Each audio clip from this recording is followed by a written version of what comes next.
Mọ̀jídì Sọ́ládé mi ẹ kú ọdún. Lónìí wọn mọ̀ kí ọba tí ń kí ládéládé o.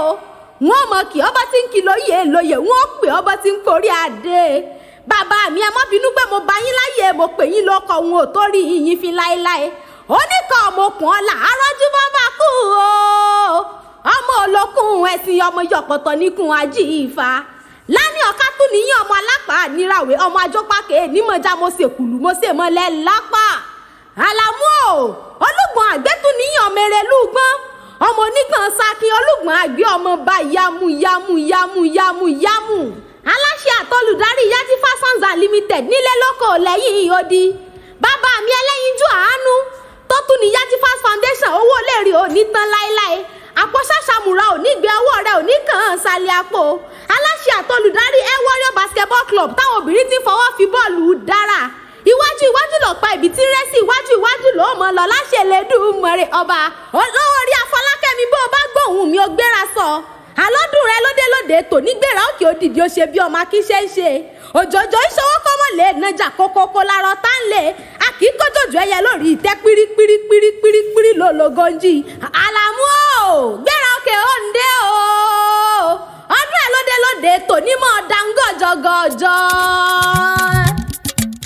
Ó tún ti kádùn. Ẹwà bá mi ká làlàbú mi. Ó tún ti kádùn òye. Ó tún ti kádùn. Ẹwà bá mi ká làlàbú mi. Ó tún ti kádùn òye.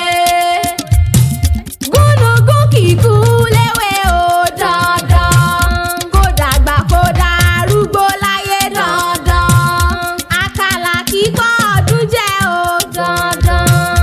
Kó dàgbà kó darúgbó láyé dandan. Nínú owó Àlàmú nínú ọlá. Nínú ayọ̀ àti àlàáfíà. Làwa ó máa wá kí ọbọ̀ tún dàmọ́dún. Adẹ́nu ọkọ̀ á sí mi o. Adẹ́nu ọkọ̀ á sí mi. Ogun ò jàjà kókó Ògbómọ̀ṣọ́ rí. Adẹ́nu ọkọ̀ á sí mi. Ìbá kọ́dálẹ̀ ayé o. Ìbá kọ́dálẹ̀ ayé ìbá ṣẹ̀dá ọ̀run bàbá.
ò lówó lórí wọn ní kí ni mo ti polówó sí i mo ní mò ń gbé àwárà tí wọ́n làkúnlẹ̀ ká ni wọ́n ń pèsè lóde àwọn bàbá rẹ̀ tó bí ọlọ́mọ Abdulmajid máa gbọ́ o bàbá mi ẹlẹ́yinjú àánú aláṣẹ Yaji Fast Foundation tó ti ṣe ìrànlọ́wọ́ opó àánú àwọn aláìní ìtọ́jú arúgbó àti fàsókè àwọn ọmọ aláìní ìyá tí ò ní bàbá mọ́ láyé Àlàmú ò ní tẹ́ ò ní tí ẹni bá ní ọmọ bọ́ọ̀lù ò ní dé balẹ̀ lágbára dání ìmọ̀ gbàgbé ẹni ọmọ olúgbọ̀n àgbẹ̀tún ní ọmọ bá yamu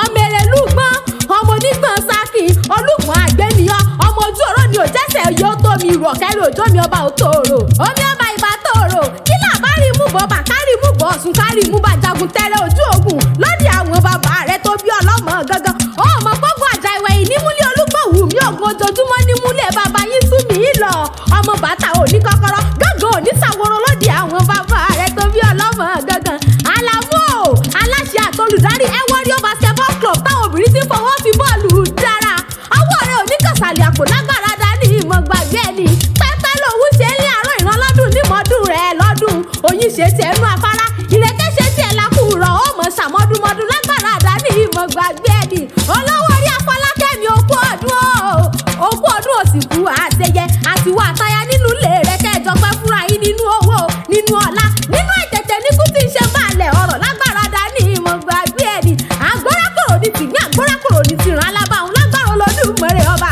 èèyàn bí èṣù bí èèyàn kan máa ṣe lójú ráyè dànù lé yìí lágbára Olódùmarè ọba òní káwọ́rọ́ kọ́kọ́ bí àwọn gángan òní tàwọ́rọ́ kọ́kọ́ bí ọ̀pá ìlú láíláí ẹni bá ní òmò bọ́ọ̀lù ní débálẹ̀ lágbára dání ìmọ̀ gbàgbé ẹni Àlàmú bó ṣeéṣe náà ni ó máa ṣe lọ ìwà rere tó mọ̀ wù ni ó mọ̀ wù lọ ọwọ́ yìí ò wá ní tẹ̀ ọ́ láíláí lágbára dání ìmọ̀ gbàgbé ẹni bàbá Adéọlá bàbá Adébáyọ̀ bàbá Tinúkẹ́ bàbá Àṣàbí Adé kò ní sùn ọ kò ní rẹ̀ ọ́ lágbára Olódùmarè ọba ó mọ̀ bẹ̀rùn ọbẹ̀ níbẹ̀ sùn lágbára dání ìmọ̀ gbàgbé ẹni bàbá mi ò mọ̀ pé kì í dùn kọ́kọ́ sókè báyìí lọ́bẹ̀ oge jẹ́ wàá mọ̀ fèyí ṣe lọ ayẹrẹ ni mi ọmọ yakoyako gẹ́gẹ́ ni mi ọmọ yẹdo òrèrè ẹlẹ́ni mi ọmọ yẹrú yẹ̀lú èmi làjọ kí àpèjì ara mọ́ mọ́ pé ta náà tí pèdèpèdè tí ń ṣe déédé létí ẹni lédè gẹ́gẹ́ bí onídéédé ṣe fi rájọ kí àpèdè ó ní wàá mọ̀ pèdè àdùnsé ti aráyé èmi làjọ kí àkèwì tí wọ́n ń wé mi lápèjì ara mọ́ mọ́ pé tàná tí wọ́n sọ ọmọ eríjogún ọlá ọmọ eríjogún owó àákẹ́ màjọ ní mí ọmọ màjògbẹ́rú màjògbẹ́ ẹ̀kọ́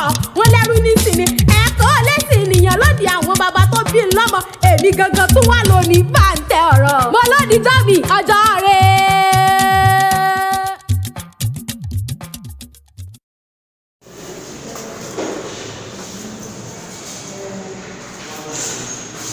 Òdèrè tíyà o.